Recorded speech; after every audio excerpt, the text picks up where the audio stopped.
orang yang dicintai disebut dengan mahbub. Mahbubun. Ya, orang yang mencintai disebut dengan muhibbun. Kalau kita ingin satukan keduanya, mencintai dan dicintai, maka kalimatnya berubah menjadi habibun. Habib, orang yang dicintai.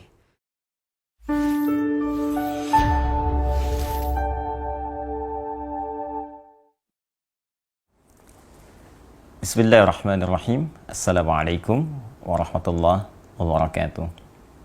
Alhamdulillah, wassalatu wassalamu ala rasulillah wa ala alihi wa sahbihi wa man wala wa ba'du. Saudara-saudariku, terdapat satu keterangan yang sangat menarik di dalam kitab Al-Kasyaf, ya, karya Al-Imam Zamakhsyari atau Mahmud bin Umar Az-Zamakhsyari Al-Khawarizmi. Kitabnya Al-Kasyaf an Haqa'iqit Tanzil wa Ayunil Aqawil fi Wujuh At-Ta'wil, atau sangat populer dengan sebutan Al-Kasyaf, di jilid yang keempat di halaman 297. Keterangan terkait dengan tafsir pembuka surah An-Najm, surah ke-53 urutan dalam mushaf Al-Quran, ketika menguraikan tentang pembuka di ayat wan najmi idza hawa, ayat pertama di surah ke-53 surah An-Najm. Dari sekian banyak pendapat, terkhusus 3 pendapat populer di kalangan para ulama tentang wan najmi idza hawa, ada yang menafsirkan dengan bintang Thuraya atau kejora, ada yang menafsirkan dengan tetumbuhan yang mulai jatuh, ada pula yang menafsirkan dengan turunnya Al-Quran secara bertahap. Namun demikian, ada keterangan yang sangat menarik yang diungkap oleh Al-Imam Az-Zamakhsyari dalam kitabnya ini. Mari coba kita simak dan kita bacakan bersama. Bismillahirrahmanirrahim. Wa an Urwah ibn Zubair radhiyallahu ta'ala anhu, ya, dari Urwah bin Zubair, semoga Allah meridai beliau. Beliau menyampaikan anna Utbah ibni Abi Lahab, bahwa Utbah bin Abi Lahab, Utbah ini satu di antara putranya Abu Lahab. Ya, jadi Abu Lahab itu punya putra, ada yang bernama Utbah, ada yang bernama Utaibah, dan keduanya, ya, pra Islam, pernah menikah dengan 2 putri Rasulullah SAW. Utbah menikah dengan Ruqayyah radhiyallahu taala anha, sedangkan Utaibah menikah dengan Ummu Kulthum radhiyallahu taala anha. Dikisahkan di sini tentang Utbah bin Abi Lahab. Wa kanat tahtahu bintu Rasulillah sallallahu alaihi wasallam. Diterangkan seperti apa yang saya tadi utarakan. Nah, sedangkan Utbah ini adalah suami dari putri ya Rasulullah SAW, yaitu Ruqayyah radhiyallahu ta'ala anha, Sayyidah Ruqayyah. Aradal khuruja ila Syam. Satu kali Utbah ini hendak bepergian ke Syam. Ya, Syam itu wilayah yang cukup besar sekarang, setidaknya mencakup 4 negara. Ya, jadi sekarang itu ada Syria, ya, di Syam, kemudian Lebanon, kemudian ada Palestina dan Yordania. Jadi wilayah Syam. Satu kali Utbah hendak keluar, ya, menuju Syam. Faqala la'atiyanna Muhammadan sallallahu alaihi wasallam fala'udhiyannahu, ya, aku pasti akan datangi dulu, ya, Muhammad sallallahu alaihi wasallam, dan aku pastikan fala'udhiyannahu, aku akan menyakitinya dulu. Ya, jadi dia berniat sebelum berangkat ke Syam ini ingin mendatangi Rasulullah sallallahu alaihi wasallam dan hendak menyakiti beliau. Jadi berniat dengan serius ingin menyakiti Rasulullah SAW. Fa'atahu, maka kemudian ia mendatangi Rasulullah SAW. Faqala, dan dia berkata, ya, ini ke ayah mertuanya, ya, sekaligus bahkan ke kerabat terdekatnya, karena Abu Lahab itu pun adalah paman Rasulullah SAW. Apa yang dia katakan? Ya Muhammad. Ini tak ada sopannya, karena berniat menyakiti, bahkan tidak memanggil dengan panggilan yang sopan. Ya Muhammad, wahai Muhammad SAW, huwa kafirun bin najmi idza hawa wa billadzi dana fatadalla. Dia menunjuk dengan kata ganti ketiga mewakili dirinya. Dia, si Utbah itu katanya, ini kalau sudah menggunakan kata seperti ini bentuk perendahan. Jadi seakan-akan tidak menganggap kehadiran Rasulullah SAW. Dia menunjuk dirinya besar dan berkata, dia, tahukah engkau Muhammad SAW, dia si Utbah itu, anaknya Abu Lahab. Padahal dia yang berkata, ya, kafirun bin najmi idza hawa. Orang yang ingkar bin najmi idza hawa. Ya, di sini kalau kita artikan tadi kepada 3 arti yang semula, diantaranya Al-Quran yang diturunkan, ya, dia berkata, si Utbah itu ingkar terhadap seluruh wahyu, ayat-ayat yang diturunkan ya kepadamu Muhammad sallallahu alaihi wasallam. Wa billadzi dana fatadalla, ya, dan juga ingkar terhadap yang mendekat kepadamu dan menurunkan wahyu. Nah, ini Jibril alaihi assalam. Thumma, maka apa yang dia katakan? Pertama, dia mengungkapkan pengingkarannya terhadap risalah dan nubuwah Rasulullah sallallahu alaihi wasallam dengan bahasa yang sangat kasar. Kemudian thumma tafala fi wajhi Rasulullah sallallahu alaihi wasallam. Waliyadzu billah. Kemudian ia meludah, ya, melecehkan wajah Rasulullah sallallahu alaihi wasallam, meludah di wajah Rasulullah sallallahu alaihi wasallam, wa radda alaihi ibnatahu wa talaqaha. Kemudian mengembalikan dengan kasar putri Rasulullah SAW, Sayyidah Ruqayyah, dan menalaki langsung di hadapan Nabi. Anda bayangkan, datang kepada Rasulullah ya, dengan kalimat yang kasar, dengan pengingkaran yang tegas, meludahi wajah Nabi, dan merendahkan putri Rasulullah SAW, dikembalikan kepada ayahandanya dengan cara yang sangat tidak terhormat. Ya. Maka apa yang terjadi? Faqala Rasulullah SAW, maka Nabi pun langsung ya bersabda SAW, merespon apa yang diperlakukan oleh Utbah kepada beliau SAW dengan satu kalimat yang singkat dan padat. Allahumma sallit alaihi kalban min kilabik. Ya Allah, mohon kirimkan ya anjing di antara anjing yang paling ganas milikmu ya untuk menghancurkan Utbah ini. Jadi salit itu bukan cuma datang, tapi menghancurkan, merobek tanpa sisa. Ya, ini kalimat yang sangat jarang diungkapkan Nabi Sallallahu Alaihi Wasallam. Anda bisa saksikan bahwa Nabi pun pernah datang ke Taif dalam sejarah, ya, berdakwah, beliau sampai dilempari, sampai berdarah-darah. Tapi ketika diminta oleh malaikat untuk bermohon kepada Allah agar penduduk Taif diazab oleh Allah, apa yang Nabi katakan? Ya, jangan lakukan. Fa innahum qaumun la ya'lamun. Mereka belum tahu saja, mereka belum mengerti. Boleh jadi kelak di tempat ini akan tiba orang-orang beriman, akan datang kalangan lelaki, perempuan, besar, kecil, dan mereka mungkin akan beriman kepada Allah dan Rasul-Nya. Tapi yang paling menarik, di kasus ini Rasulullah tidak banyak berkata, tidak banyak berungkap, bahkan langsung bermohon kepada Allah untuk mengirimkan hukuman yang pantas bagi Utbah bin Abi Lahab. Saya ingin teruskan dulu bagaimana kisah selanjutnya, nanti kita akan ambil kesimpulannya. Kemudian wa kana Abu Talib hadiran fawajima laha. Ya, dan pada saat itu ada paman Nabi SAW, yaitu Abu Talib, ya, menyaksikan peristiwa itu, fawajimalaha. Ya, ini diartikan di sini, wajimala sakata wa dhaharatid dahsyah fi wajhi. Ya, beliau langsung terpaku, ya, sakata, kemudian sakata ini diiringi dengan dahsyah, terpaku, ya, terpaku, kaget, ya. Jadi kalau Anda mendengar satu peristiwa seperti ada tersengat halilintar, kalau penerjemahan sekarang, jadi beliau langsung terpaku, kaget, kan, dan ada rasa yang sangat dahsyat, ya, terkaget-kaget di wajahnya, tanda kekhawatiran yang sangat dalam. Ya, waqala, kemudian beliau berkomentar, maka aghnaka ya ibna akhi an hadhihi ad-da'wah.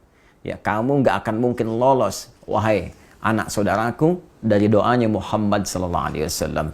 Jadi Abu Talib menyadari apa yang disampaikan Rasulullah SAW pasti terjadi. Ya, jadi saking kagetnya, karena ini beliau ini lembut. Rasulullah ini lembut, disakiti pada dirinya, kemudian juga ada yang melempari, menjahili, itu membalas dengan balasan yang sangat luar biasa beradab, sangat mulia. Tapi di kasus ini, itu Nabi sampai mengeluarkan kalimat doa yang sangat dahsyat, sehingga membuat keadaan Abu Talib terpaku. Ya, dan berkomentar, maka aghnaka ya ibna akhi an hadhihi ad-da'wah. Kamu tidak akan pernah lolos, wahai anak saudaraku, maksudnya ke Utbah bin Abi Lahab, dari doa yang disampaikan oleh Rasulullah sallallahu alaihi wasallam. Faraja'a Utbah ila abihi fa akhbarah. Maka Utbah pun pulang kembali, ya, menemui bapaknya dan mengabarkan apa yang telah terjadi. Ya, dia mengabarkan tindakannya dan respon Rasulullah sallallahu alaihi wasallam.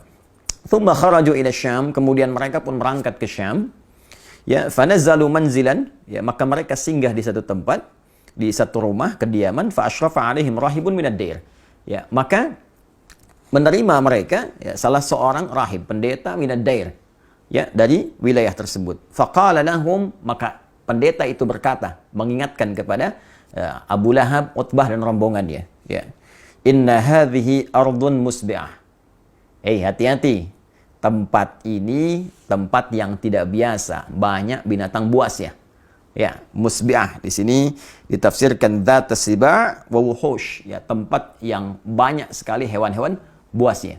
Maka disampaikan oleh pendeta ini, di tempat ini hati-hati banyak binatang buasnya.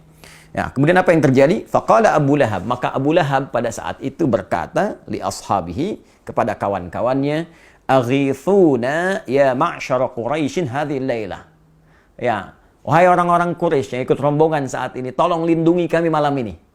Nah, jadi sebetulnya Abu Lahab pun dalam konteks ini, dia mengerti, menyadari tentang dahsyatnya doa Rasulullah SAW. Dan bila kita lihat urutan ini, ya, sampai ke level Abu Lahab pun sebetulnya meyakini risalah Nabi.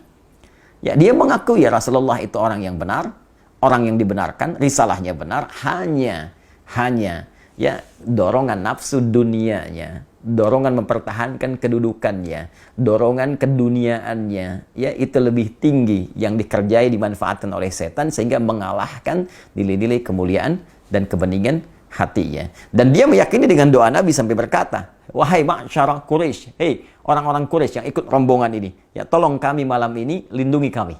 Ya. Apa yang dia katakan? Fa inni akhafu ala ibni da'wata Muhammadin SAW. Nah, ini buktinya. Ya, aku takut ini terjadi sesuatu kepada anakku akibat doanya Muhammad sallallahu alaihi wasallam. Fajama'u jimalahum wa anakhuha haulahum. Maka mereka pun mengumpulkan bahkan unta-unta mereka. Ya, lalu dibuat semacam perlindungan, ya, dikelilingkan. Jadi kalau kita ilustrasikan di sini Utbah, ya, Abu Lahab, kan, maka dikelilingkan ini, ya, seperti taman. Makanya kalimat setelahnya itu, ya, wa ahdaku ya bi Utbah. Kemudian mereka membentuk lingkaran seperti taman untuk Utbah. Ya, jadi mereka tidur, unta dikumpulkan, mereka sendiri mengelilingi Utbah bin Abi Lahab. Ya. Apa yang terjadi?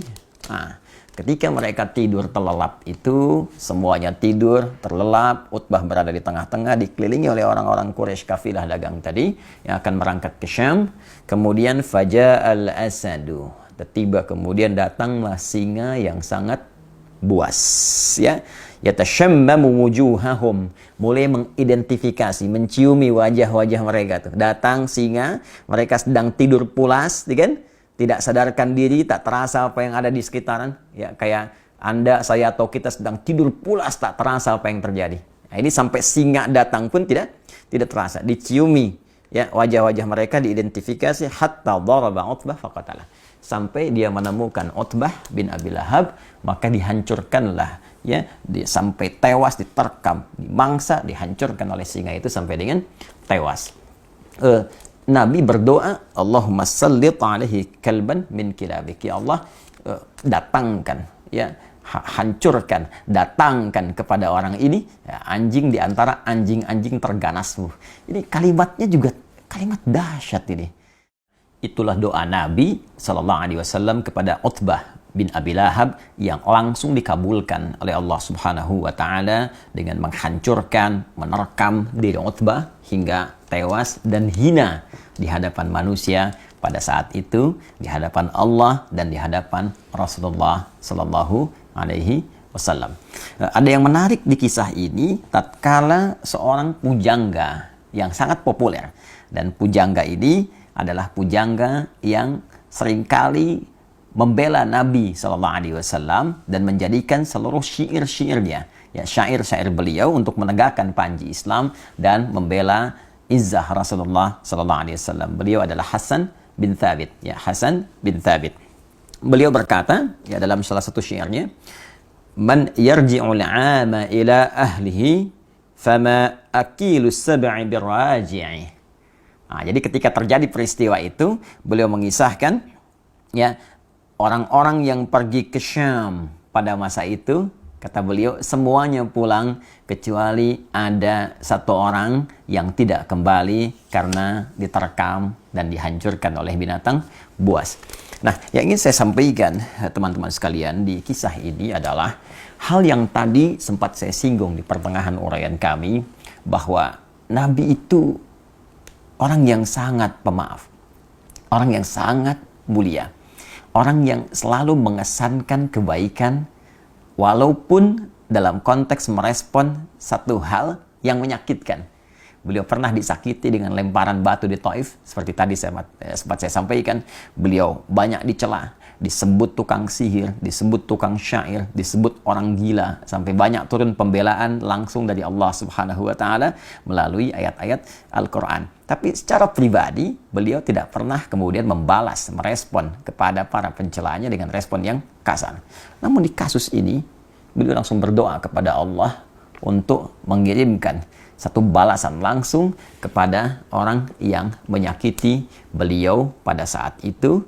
Dan yang paling menarik digarisbawahi, jangan kita lupakan bahwa yang disakiti pada saat itu bukan hanya fisik pribadi Nabi, tapi ada keterkaitan dengan belahan jiwa Rasulullah SAW, yaitu putri Rasulullah SAW, yaitu keturunan Rasulullah SAW.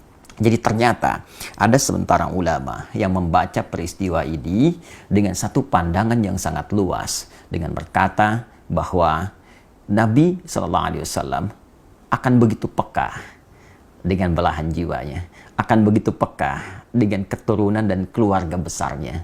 Jadi ketika ada yang menyakiti pribadi Nabi, Nabi bisa menahan. Nabi bahkan bisa mendoakan, ya, dengan hal-hal yang baik, yang ia bisa kembali kepada nilai-nilai kebaikan jika orang itu berniat untuk berubah. Tapi ketika yang tersinggung, ya, dari sisi Nabi adalah terkait dengan putrinya, terkait dengan keturunannya, dan dilecehkan di hadapan Rasulullah SAW, maka muncullah nilai-nilai yang tadi telah kita dapatkan, respon yang tidak biasa. Sehingga dengan itu dapat terbaca ketika Allah Subhanahu wa taala menurunkan satu ayat di dalam surah Asy-Syura. Ya, surah Asy-Syura di ayat yang ke-23. Ya, seakan Allah mengetahui perasaan Nabi ini yang tidak ingin terganggu dengan keluarga besarnya. Ya, yang tidak ingin dinodai keturunan-keturunan beliau sallallahu alaihi wasallam, sampai Allah menurunkan satu ayat yang tidak biasa. Ya, perhatikan bagaimana Allah menyampaikan di ayat ini, surah ke-42, surah Asy-Syura di ayat yang ke-23. Dzalikal ladzi yubasysyirullahu ibadahu alladzina amanu wa 'amilus shalihat. Ini dibuka dengan kalimat, demikianlah Allah memberikan kabar gembira bagi orang-orang yang beriman dan beramal saleh. Ini meneruskan pernyataan Allah di ayat ke-22-nya yang menjamin orang beriman, beramal saleh ditempatkan di Raudhatul Jannah, di taman-taman surga. Ya, namun setelah itu, perhatikan lanjutan ayatnya. Qul la as'alukum 'alaihi ajra. Ya, katakan Muhammad sallallahu alaihi wasallam kepada seluruh umatmu bahwa risalahku ini, dakwahku ini, aku sampaikan dengan tanpa mengharap imbalan apapun dari kalian. Aku tak berharap uang kalian, tak berharap harta kalian, tak berharap materi kalian. Illal mawaddata fil qurba. Ya, illal mawaddata fil qurba. Kecuali satu saja. Aku berharap cinta kalian kepada kerabat-kerabatku. Illal mawaddata fil qurba, kecuali cinta dari kalian terhadap kerabat-kerabatku, terhadap hubungan kekerabatan denganku. Mari kita lihat bagaimana komentar para ahli tafsir yang memberikan tafsiran di Quran surah ke-42 Asy-Syura di ayat ke-23. Kita lihat pertama misalnya di At-Tafsir Al-Kabir karya Al-Imam Al-Fakhr Razi, ya. Ini ada di jilid ke-9. Ya, di jilid ke-9 kita ambil di halaman 595 dan 596. Ya. Nah, beliau memberikan penjelasan bahwa illal mawaddata fil qurba, yang dimaksud al-mawaddah fil qurba, kecintaan kepada kekerabatanku, beliau simpulkan itu ada tiga. Ya, tiga. Satu, bisa umatnya, ya, seluruh umat beliau yang mengikuti seluruh tuntunan Rasulullah SAW dengan benar. Ya, mengerjakan segala perintah, meninggalkan segala larangan. Ya, kita bisa lihat di sini. Ya, ada tafsiran demikian, kita bacakan. Nah, ini dia, ya. Fa in hamalnahu 'alal qarabah fahumul al, wa in hamalnahu 'alal ummah alladzina qabilu da'watahu fahum aidan al. Ya, jadi tafsiran pertama diartikan seluruh umat Rasulullah sallallahu alaihi wasallam yang mengikuti dakwah Nabi sallallahu alaihi wasallam, mencintai Rasulullah sallallahu alaihi wasallam, mengerjakan perintah-perintah Nabi, meninggalkan segala larangannya, maka mereka pun disebut dengan al, ya, keluarga besar Muhammad sallallahu alaihi wasallam dalam konteks pengikut dakwah dan risalah beliau. Ya, itu diikutkan pada firman Allah di Quran surah ketiga Ali Imran di ayat ke-31 di keumuman maknanya. Qul in kuntum tuhibbunallaha fattabi'uni yuhibbukumullah wa yaghfir lakum dzunubakum. Katakan Muhammad SAW, jika kalian semua umat-umat Muhammad SAW mencintai Allah, maka buktikan kecintaan itu, ya, dengan mengikuti tuntunan Rasulullah SAW. Ketika mengikuti tuntunan Rasulullah, maka dia dicintai oleh Allah seperti Allah mencintai Rasulullah SAW. Walaupun levelnya berbeda, tapi rasa cinta itu diturunkan. Karena Allah mencintai Rasulullah, mencintai pengikutnya, maka ada hubungan cinta yang menjalin kekerabatan antara Rasulullah dengan umatnya. Tafsiran satu. Tafsiran kedua diartikan pula dengan sahabat-sahabat Rasulullah SAW. Ya, ini terambil dari isyarat firman Allah, was-sabiqun as-sabiqun ulaikal muqarrabun. Ya, di surah Al-Waqi'ah, surah ke-56 ayat yang ke-10.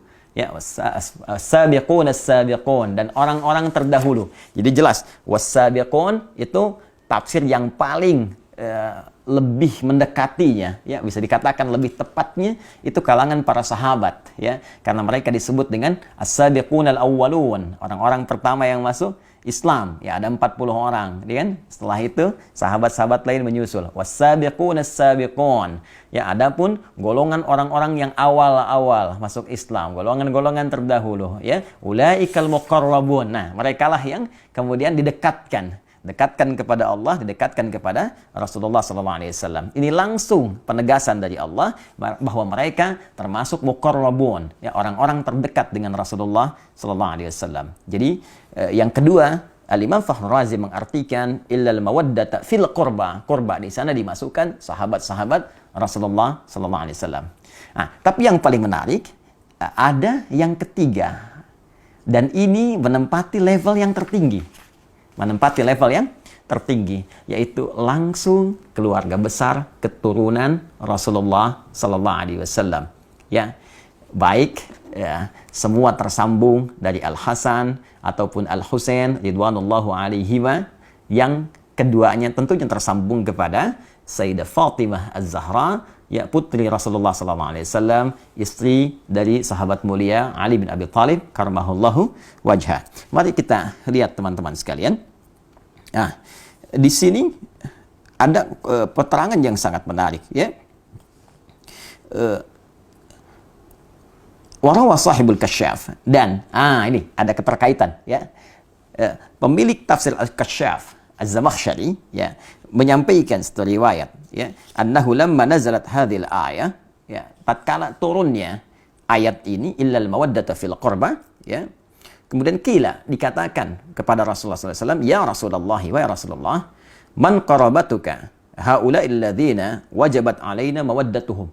Ditanyakan kepada Rasulullah ketika ayat ini turun, ya Rasulullah, siapakah yang dimaksud kerabatmu itu yang wajib bagi kami ini menyayangi mereka, mencintai mereka?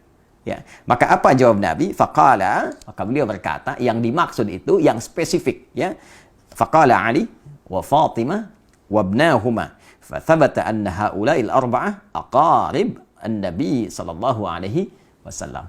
Ya, kata Nabi spesifik disebutkan, yang spesifik, ya, adalah Ali, Fatimah, dan putra dari keduanya. Dan tentunya ini mencakup keturunan-keturunan dari mereka. Jadi Nabi menempatkan keluarga besar beliau dalam konteks keturunan yang tersambung kepada beliau, itu di level pertama di al-mawaddah al-qurba, yang langsung memberikan jawaban kepada sahabat yang bertanya, siapa di antara ini ya mawaddah fil qurba, di antara kurba yang bagi kami wajib mencintai mereka, bagi kami harus menyayangi mereka, tidak boleh menyakiti mereka. Ya, maka dijawab oleh Nabi, di antara mereka itu level tertingginya adalah langsung keturunan dari Nabi SAW melalui jalur Ali bin Abi Thalib, Fatimah Az-Zahra, Al-Hasan dan Al-Husain. Kemudian wa idza thabata hadza wajaba an yakunu makhsusina bimazidit ta'zim wa yadullu alaihi wujuh. Maka Al-Imam Fakhr Razi ya mengomentari kalimat riwayat tadi mengatakan, maka dengan tetapnya keterangan ini yang tadi disampaikan dari jawaban Nabi SAW, maka mereka ya keturunan Nabi langsung dari Ali, Fatimah, Al-Hasan, Al-Husain ini harus menempati porsi tertinggi ya dari nilai kasih, cinta, perhatian, tak boleh disakiti dari 3 golongan yang tadi disebutkan. Ya, keluarga keturunan langsung dari Nabi, kemudian sahabat-sahabat Rasulullah, nggak boleh nyakiti sahabat-sahabat Nabi, nggak boleh mencela sahabat Nabi, menyayangi keluarga Nabi, keturunan Nabi, sangat diutamakan, bagus. Tapi saat bersamaan mencela sahabat Nabi, mencela Abu Bakar As-Siddiq, ya, mencela Umar bin Khattab, itu pun ditentang oleh Nabi. Ya, jadi menyayangi semua zawil qurba yang terkait dengan Rasulullah, ya, baik itu umatnya level terbawah, kemudian naik ke atas sahabat-sahabatnya, dan yang paling utama adalah garis keturunan Rasulullah Sallallahu Alaihi Wasallam. Bahkan, ya, Imam Fakhr Razi langsung mengomentari. Ya, bahkan ini kita bisa dapati beberapa petunjuk, kata beliau. Ya, di antara petunjuknya, la syakka anna Nabiy sallallahu alaihi wasallam kana yuhibbu Fatimah alaihi salam. Qala sallallahu alaihi wasallam, Fatimatu bid'atun minni, ya, Fatimatu bid'atun minni. Yu'dhini ma yu'dhiha. Fatimah itu belahan diriku, belahan jiwaku, ya. Maka siapa yang menyakitinya, dia telah menyakitiku. Ya. Siapa yang menyakitinya, dia telah menyakitiku. Dan bukankah keturunan dari Fatimah Az-Zahra belahan dari jiwa beliau juga? Ya, bukankah Al-Hasan putra beliau, Al-Husain putra beliau, tentu itu belahan jiwanya. Dan keturunan dari Al-Hasan, keturunan dari Al-Husain, ya, para sayyid, syarif yang mendapatkan cinta, yang dicintai, itu keturunan ya langsung yang terurut nasabnya kepada Sayyidah Fatimah Az-Zahra. Dan ketika menjadi belahan jiwa Sayyidah Fatimah, maka menjadi belahan jiwa Rasulullah sallallahu alaihi wasallam. Ya. Ya, dan itu pun yang menjadikan bahwa ad-du'a lil al mansabun 'azimun. Walidzalik ju'ila hadha ad-du'a khatimat at-tashahhud fi as-salah wa huwa qawluhu Allahumma shalli ala Muhammad wa ala ali Muhammad. Karena itulah saking tingginya derajat mencintai keluarga besar ini pada level yang pertama sampai dijadikan doa dalam tasyahud. Allahumma shalli ala Muhammad wa ala ali Muhammad. Nah, yang ingin saya sampaikan saudara-saudariku bahwa ayat ini adalah ayat yang merespon bagaimana rasa cinta Nabi Shallallahu Alaihi Wasallam pada kerabat-kerabat beliau. Ya, baik itu umatnya yang mengikuti tuntunan beliau, sahabat-sahabat yang menyayangi, melindungi, menjaga beliau, apalagi keluarga besar yang tersambung langsung dengan Rasulullah Shallallahu Alaihi Wasallam. Jadi bila kita punya keluarga saja kita jaga, kita sayangi, maka demikian Rasulullah menjaga, menyayangi keluarga besarnya, termasuk keturunan-keturunannya. Karena itulah di dalam bahasa Arab, orang yang dicintai disebut dengan mahbub, mahbubun. Ya, orang yang mencintai disebut dengan muhibbun. Kalau kita ingin satukan keduanya, mencintai dan dicintai, maka kalimatnya berubah menjadi habibun. Habib, orang yang dicintai. Ya, orang yang sekaligus mencintai. Maka seringkali ya keturunan-keturunan Rasulullah itu disebut dengan Habib untuk memberikan kesan bahwa keturunan-keturunan Nabi mesti menjaga nilai mawaddah yang diturunkan langsung oleh Rasulullah dengan banyak melahirkan cinta kasih pada sesama, baik dalam bentuk amar ma'ruf ataupun nahi mungkar. Dan saat yang bersamaan ada isyarat kepada kita untuk mencintai mereka, tidak menyakiti mereka, karena menyakiti mereka adalah juga menyakiti langsung kepada Rasulullah SAW. Dengan ini saya bermohon kepada Allah, semoga Allah senantiasa memuliakan kita semua, memuliakan para sahabat-sahabat Nabi, dan terkhusus memuliakan, mencintai dan menjaga seluruh keluarga besar Rasulullah SAW sampai dengan keturunannya di masa kini ataupun di masa yang akan datang. Saya pun memohon maaf jika dalam setiap tutur perilaku ada tindakan-tindakan yang boleh jadi menyakiti keluarga besar Rasulullah SAW, dan semoga maaf Anda, kasih sayang Anda menjadikan peluang yang terbuka bagi saya untuk berjumpa dengan Rasulullah SAW dalam keadaan yang gembira bersama Anda semua dalam naungan ridha Allah Subhanahu wa Ta'ala. Ada juga penguat di tafsir Ibnu Katsir, tafsir Al-Quran Al-Azim. Ini ada di jilid yang keempat, ya, jilid yang keempat di halaman 187. Ya, ini disampaikan riwayatnya, ya, waqala Sudai an Abi Dailam qala lamma ji'a bi Ali ibn al-Husain asira, tatkala satu di antara keturunan Rasulullah SAW, ya, namanya adalah Ali ibn al-Husain, ya, pernah menjadi tawanan setelah terjadi peristiwa fitnah kubra, fitnah yang sangat besar. Ini dalil dari Ibnu Katsir yang menguatkan bukan hanya Fatimah radhiyallahu taala anha, Ali bin Abi Thalib, dan putra keduanya itu Al-Hasan Al-Husain.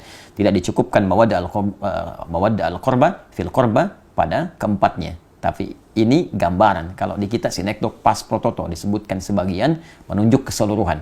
Nah, di antara buktinya apa yang disampaikan oleh Imam Ibnu Katsir dalam tafsirnya, tafsir Al-Quranil Azim. Wa qala As-Sudai, berkata Imam As-Sudai, ya, namanya Ismail, pernah saya sampaikan dalam kajian tafsir, an Abi Dailam qala, ia berkata lamma ji'a bi Ali ibn al-Husain asira, tatkala Ali bin Husain ditawan, ya, fa uqima ala darji Dimashq, maka kemudian dia dibawa, ya, ke gerbang kota Dimashq, ya. Kalau kita kan tawanan itu suka diarak, ya, sampai kemudian di Damaskus. Qama rajulun min ahli Syam, maka berdirilah seorang laki-laki dari masyarakat Syam, ya, Syria. Pada saat itu di Damaskus yang tadi saya sebutkan 4 negara itu dulu masih menyatu. Faqala, dia berkata, alhamdulillahilladzi qatalakum wasta'salakum wa qata'a qarnil fitnah. Segala puji bagi Allah Subhanahu wa taala yang telah menghancurkan kalian, ya, dan memutus fitnah di zamanku ini. Nah, jadi dia merasa bahwa dengan ditawannya keluarga besar Nabi, termasuk di dalamnya Ali ibn Husain, ya, radhiyallahu taala anhu, dia menyimpulkan, nah ini sumber fitnah nih. Dia menyakiti, ya, menuduh bahwa ini bagian dari keluarga Nabi, keturunan Nabi ini fitnah pada saat itu yang menyebabkan banyak persoalan-persoalan, banyak kericuhan-kericuhan, ya, banyak kesemrawutan-kesemrawutan, banyak pertikaian-pertikaian. Maka dia menyimpulkan ini dengan ditangkapnya, ditawannya orang ini, ya, keturunan Nabi SAW dengan kalimat yang tak pantas tadi, dia mengatakan, nah, dia bersyukur, alhamdulillahilladzi qatalakum wasta'salakum. Segala puji bagi Allah yang telah, ya, saya nggak berani menerjemahkan dengan yang lebih kasar, ya, yang sesuai dengan apa yang dia katakan tadi. Saya mungkin katakan yang telah menangkap dia, itu ya, ya. Kemudian dan menghilangkan fitnah di zamanku ini. Faqala lahu Ali bin Husain, maka Ali bin Husain berkata kepada orang tadi, apa yang dia katakan, aqra'atal Quran? Kamu ini baca Quran enggak? Ya. Kemudian qala, laki-laki itu berkata, menjawab, na'am, ya. Qala, aqra'ta al-Hamim? Apa engkau pernah membaca tentang surat di dalamnya ada keluarga besar Hamim? Al-Hamim, itu keluarga yang disebutkan di surat Hamim. Qala qara'atul Quran, dia menjawab, aku membaca Al-Quran, walam aqra' al-Hamim, tapi aku enggak pernah baca al-Hamim. Ya, keluarganya Hamim. Siapa itu keluarganya Hamim? Nah, teman-teman, di antara pembuka surah Al-Quran itu surah Asy-Syura itu dibuka dengan kalimat Hamim. Ya, Hamim, itu kan? Itu surah Asy-Syura, ya. Ada keluarga di situ yang diutamakan. Ya, siapa keluarga itu? Maka dijawab oleh Ali bin Husain, qala ma qara'ta, apakah engkau enggak baca di ayat 23 tadi, qul la as'alukum alaihi ajran illa al-mawaddata fil qurba. Katakan Muhammad sallallahu alaihi wasallam, aku tidak meminta kepada kalian satu upah pun, satu materi pun kecuali rasa cinta, rasa hormat kepada keluarga keturunan Rasulullah sallallahu alaihi wasallam. Qala, Maka orang itu berkata, ya, si pemuda tadi berkata, wa innakum antum hum, apakah kalian itu termasuk golongan mereka, keluarga Nabi SAW? Qala na'am. Maka Ali bin Husain berkata, ya, kami termasuk golongan itu. Jadi orang ini ada dua kemungkinan. Dia tidak mengetahui yang ditawan itu keluarga besar dari keturunan Rasulullah SAW, sehingga berani melecehkan di hadapan masyarakat, ya, berani bertindak yang tidak pantas, kan? Atau yang kedua, dia menyadari itu keturunan Nabi, tapi tidak tahu kalau itu begitu dimuliakan, begitu ada perintah langsung dari Allah, ya, dan merasakan bagaimana sensitifnya hati Nabi SAW terhadap keturunannya, sampai kemudian beliau mendoakan hal yang tidak biasa bagi orang-orang yang menyakitinya. Maka setelah mengetahui itu, dia terdiam dan tidak banyak berkomentar lagi dan mengoreksi dirinya, sehingga dia menyadari kesalahan-kesalahan yang dimaksudkan. Ya, waqala, kemudian berkata Abu Ishaq As-Sabi'i, sa'altu Amr ibn Shu'aib an qawlihi ta'ala, ya, Abu Ishaq As-Sabi'i bertanya kepada Amr ibn Shu'aib, ya, tentang makna firman Allah Subhanahu wa taala, qul la as'alukum alaihi ajra illa al-mawaddata fil qurba, faqala qurban nabi sallallahu alaihi wasallam, ya, rawahuma Ibnu Jarir, ya, fi tafsirih. Maka dijawablah kemudian oleh Amr ibn Shu'aib, yang dimaksud di ayat ini spesifik, maksudnya adalah kerabat Nabi sallallahu alaihi wasallam. Jadi dari sekian tafsiran-tafsiran, ya, ada yang disepakati oleh para ulama yang dimaksud dengan kurba di sini, ya, ada yang menyebutkan bahwa ini kekerabatan Nabi di kalangan Quraisy, ada, tapi juga yang menekankan ini adalah keterkaitan dengan keluarga Nabi. Tidak sedikit dari kalangan para mufassir yang memberikan kesimpulan bahwa wajib bagi kita umat Islam untuk saling menyayangi, mencintai, yang dengan kasih sayang itu menjadikan kita sebagai kerabat Nabi Sallallahu Alaihi Wasallam. Wajib menghormati para sahabat, yang dengan penghormatan itu melahirkan rasa cinta dari Nabi kepada kita. Dan ada keharusan, wajib bagi kita menghormati, menyayangi, ya, para keturunan Rasulullah SAW, sehingga dengan itu terbukalah gerbang cinta Rasulullah SAW kepada kita semua, dan menjadikan kita termasuk bagian dari kerabatnya.